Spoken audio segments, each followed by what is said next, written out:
Robert Mitchell stood in his study looking at the invitation one more time. The annual charity gala. Black tie. +1. He was 42 years old, a successful CEO, and he hadn't brought a date to anything in 3 years. Not since his wife passed away. His daughter Emma was 5 now. She had her mother's eyes and a way of looking at him that made his heart ache with love. She was the reason he kept going, the reason he still smiled. But this gala mattered. His company was the main sponsor. People would be watching.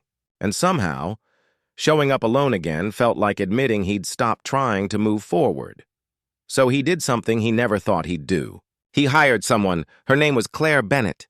The agency promised she was professional, articulate, perfect for corporate events. She'd play the part for one evening. No complications. No expectations beyond that. When the doorbell rang that Saturday afternoon, Robert straightened his bow tie and went to answer it. Emma was already racing ahead of him, her little peach dress floating around her like a cloud. "I'll get it, Daddy." He caught up just as she pulled the door open. The woman standing there was striking. Blonde hair fell in soft waves past her shoulders. She wore an elegant black gown that was tasteful, sophisticated. But what struck Robert most was her smile. It was genuine, warm, not the practiced expression he'd expected. "Hello," she said softly, her eyes moving from him to Emma. "You must be Emma. I'm Claire." Emma stared up at her with wide eyes. Suddenly shy, Claire knelt down, bringing herself to Emma's level. "I love your dress. That color is beautiful on you."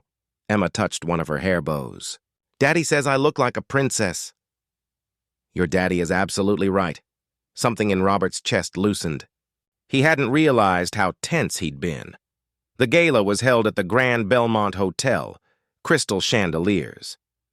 A string quartet, the kind of elegance Robert had once enjoyed but now felt hollow without someone real to share it with.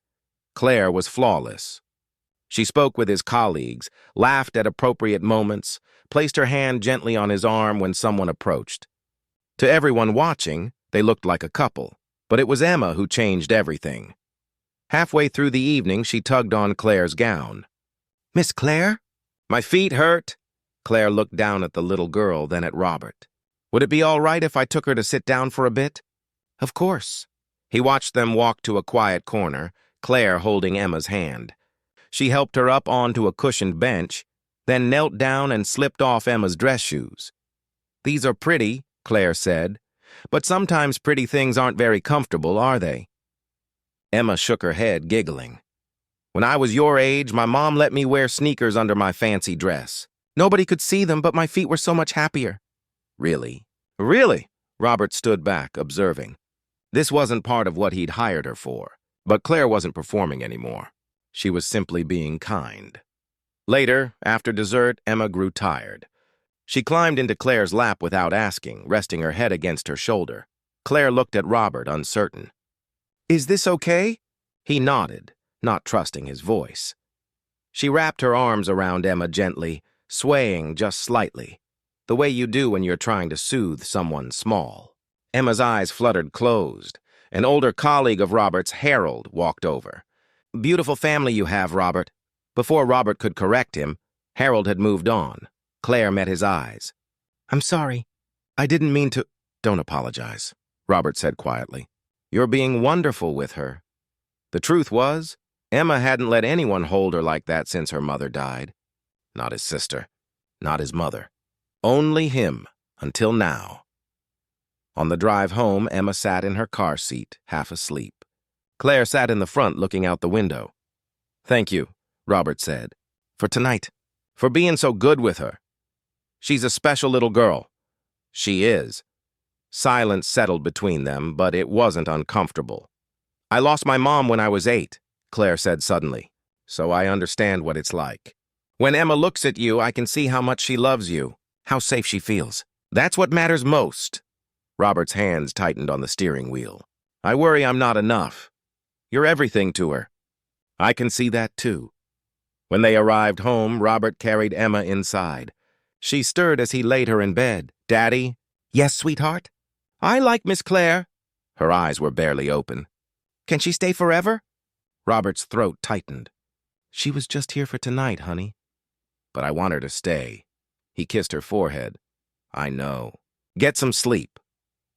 Downstairs, Claire was waiting by the door, her purse in hand. She asked if you could stay forever, Robert said. Claire's expression softened. She did? Yes. They stood there. Two people who'd been strangers that morning, now connected by something neither had expected. Robert, Claire said carefully, I should tell you something. I don't usually do this job. Tonight was actually my first time. I'm a kindergarten teacher. I needed the extra money to help pay for my dad's medical bills. He stared at her. Tonight was your first time? She nodded, looking embarrassed. I'm sorry if I wasn't what you expected. You were more than I expected. You were real. 3 weeks later, Robert called the number Claire had quietly left on his hall table. Hello? Claire, it's Robert Mitchell. A pause. Hi, Emma's been asking about you. She wants to know if you'd come to her birthday party. Nothing formal, just cake and a few friends at our house. Another pause. I'd love to. The party was simple. Balloons, a homemade cake that Robert had stressed over. 6 little girls running around the backyard. Claire arrived with a gift wrapped in bright paper. Emma shrieked with joy and threw her arms around Claire's waist. You came! You came! Of course I did. I wouldn't miss it. Robert watched from the porch as Claire joined the games, patient and playful, exactly what the children needed. His sister walked up beside him. Who is she? Someone I met. She's good with Emma. I know, his sister smiled. Maybe don't let this one get away. After the party, after the guests had gone and Emma had crashed on the sofa, Robert and Claire sat on the back porch steps. Thank you for coming, he said. Thank you for inviting me. Claire, can I be honest? Please. That night at the gala, I hired you because I thought I needed to look a certain way. But what happened was I saw what was missing from our lives. Not someone to play a part. Someone real, someone kind. Claire looked at him. Robert, I'm not asking for anything, he said quickly. I just wanted you to know. You made a difference. To both of us. She reached over and took his hand. Maybe we could start again. No agency, no job. Just 2 people getting to know each other. He smiled, really smiled, for the first time in a long time. I'd like that. Inside, Emma stirred, then appeared at the screen door, rubbing her eyes. Daddy, is Miss Claire still here? I'm here, sweetheart, Claire called. Emma pushed open the door and patted out, climbing into Claire's lap like it was the most natural thing in the world. Can we do this again? Emma asked. Claire looked at Robert, then back at Emma. Yes, I think we can. And in that moment, sitting on the porch steps as the sun set and a little girl dozed in her arms, Claire knew she'd found something she hadn't been looking for, a place to belong. Sometimes life gives us exactly what we need, even when we didn't know we were searching for it. Sometimes kindness opens doors we thought were closed forever. And sometimes, when a child asks if someone can stay, the answer becomes yes. Not because it's convenient, but because hearts recognize each other. Because family isn't always about blood. It's about showing up, about caring, about choosing to stay. Robert, Claire, and Emma learned that together, one gentle evening at a time.